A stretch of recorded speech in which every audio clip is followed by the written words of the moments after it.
అందరికీ నమస్కారం అండి. Welcome to my channel Suji's ideas. ఈరోజు మీకు చిత్రాన్నం అంటే మామిడికాయ చిత్రాన్నం చూపించాలి అనుకుంటున్నానండి. ముందుగా మామిడికాయ పైన ఉన్న ఆ తొక్కని తీసేయాలండి.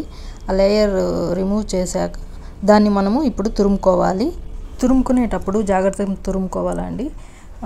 లోపల గింజపాటు ఆ టెంక్ ఉంటుంది కదా, అక్కడ వరకు వచ్చినప్పుడు ఆపేసి తర్వాత ఇంకో సైడ్ తిప్పుకొని తురుముకోవాలి. మీకు అలా చేత కాకపోతే కట్ చేసుకొని తురుముకోండి. ఒక మామిడికాయని తురుముకున్నామండి. మనం ఇప్పుడు దాన్ని పక్కన పెట్టుకొని చిన్న పదార్థాలు ఏంటో చూద్దామండి. ఇప్పుడు పల్లీలు, శనగపప్పు, ఆవాలు, జీలకర్ర, పచ్చిమిర్చి, వెల్లుల్లి పేస్టు, కొత్తిమీర, కరివేపాకు, మామిడికాయ తురుము. ఇప్పుడు ఎలా చేయాలో చూద్దామండి. మొదటగా బాణలి పెట్టుకొని అందులో ఒక 2 టేబుల్ స్పూన్ ఆయిల్ వేసుకోండి. ఇందులో మొదటగా వేరుశెనగ పలుకులు వేసుకొని వేయించుకుందాము. సారీ, అవి వేరుశెనగ పలుకులు కాదు, గింజలు. వేరుశెనగ గింజలు వేసుకొని వేయించుకుందాం. కరెక్ట్.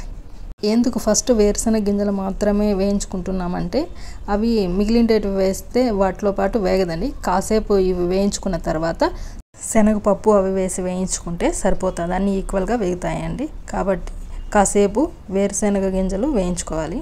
తర్వాత శనగపప్పు ఉద్దిబేళ్ళు వేసి వేయించుకోవాలండి.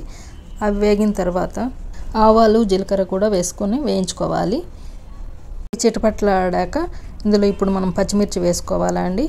పచ్చిమిర్చి వేగాక అందులో వెల్లుల్లి పేస్ట్ వేసుకోవాలండి. అది కాస్త వేగాక కరివేపాకు, కొత్తిమీర వేసి వేయించుకోవాలండి.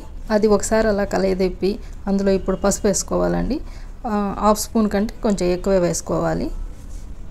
అది ఒకసారి వేయించుకున్న తర్వాత ఇప్పుడు మామిడికాయ తురుము వేసుకొని కాసేపు వేయించుకోవాలండి. మామిడికాయ తురుము వేగిన తర్వాత ఇప్పుడు అందులో మనము ఆ మొత్తానికి సరిపడా సాల్ట్ వేసుకోవాలండి. ఒకసారి టేస్ట్ చూసుకోవాలి, అన్నీ సరిపోయాయో లేదో ఇక్కడ అడ్జస్ట్ చేసుకోవాలి మనము. అలా రెడీ అయిన తర్వాత దాంట్లో కొంత భాగం తీసి పెట్టుకోవాలండి. ఎందుకంటే ఆ గొజ్జు 1 వీక్ అయినా టేస్టీగా బాగుంటుందండి ఫ్రిడ్జ్లో పెట్టుకుంటే.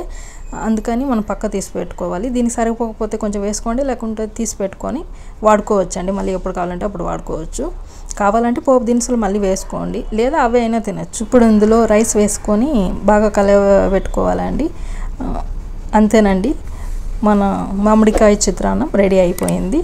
మీకు కూడా ఈ వీడియో నచ్చిందని ఆశిస్తున్నాను. మీరు కూడా చేసుకొని తిని ఆనందిస్తారని ఆశిస్తున్నాను. మీకు కనుక ఈ వీడియో నచ్చినట్లయితే లైక్ చేయండి, షేర్ చేయండి, సబ్స్క్రైబ్ చేసుకోండి friends. Thank you so much. Me Sujatha BV.